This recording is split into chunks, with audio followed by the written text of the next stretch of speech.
Happy St. Patrick's Day.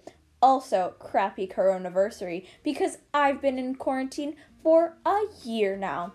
And it's actually pretty suspicious that it's on the same day as St. Patrick's. The leprechauns are out to get us. Remember those traps you made for them in 2nd grade? They're out for revenge. This is a recipe for matcha mint dalgona from the beginning of quarantine. Put equal parts 1/4 cup of sugar and 1/4 cup of water into a pot over the stove at medium-high heat. And here is a step that's preferable that you do not do. I am struggling to get the sugar out of the measuring cup, so make sure to dry your measuring cup before you put sugar in it and pour it out into your pot. Now we're mixing.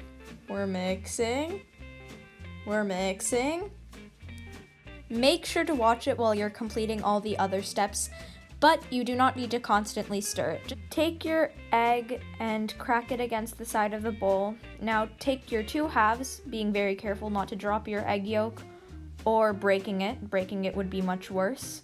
You'd have to redo the whole thing.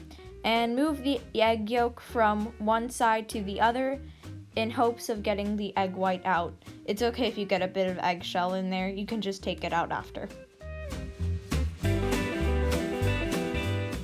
Beat it with a mixer or by hand, but that would take forever, until you get stiff peaks.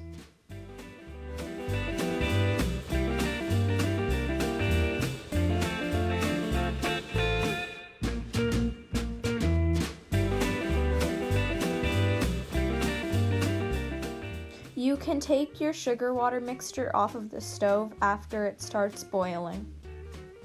Pour this mixture carefully into your eggs because it is very, very hot right off of the stove, quite obviously, and continue mixing it until you once again reach stiff peaks. They don't need to be too stiff because we're going to continue mixing it anyway. Pour your matcha powder into your egg whites and sugar water mixture and slowly mix as you do. You do not have to be as careful as you did with the sugar water and egg white mixing process because it is a powder, although you should still be quite careful. The sugar water mixture should have also cooked your eggs, so you are in no danger of getting salmonella. I personally love not being in danger of getting salmonella, and I hope you do too.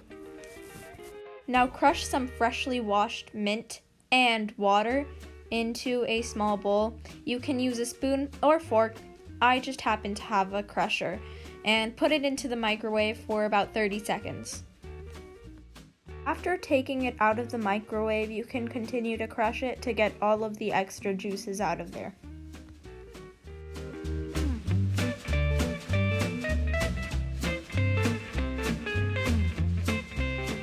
Strain the concoction over the bowl and try to get as much flavor as you can. Also mix it again afterwards. That's what I did, but forgot to film it. Now to tie all of the components together. Put some milk into an iced cup and pour some of the foam we made on top.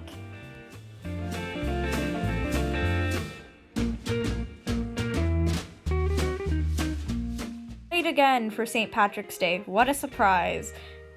Sorry about that, and please consider subscribing if you enjoyed the video.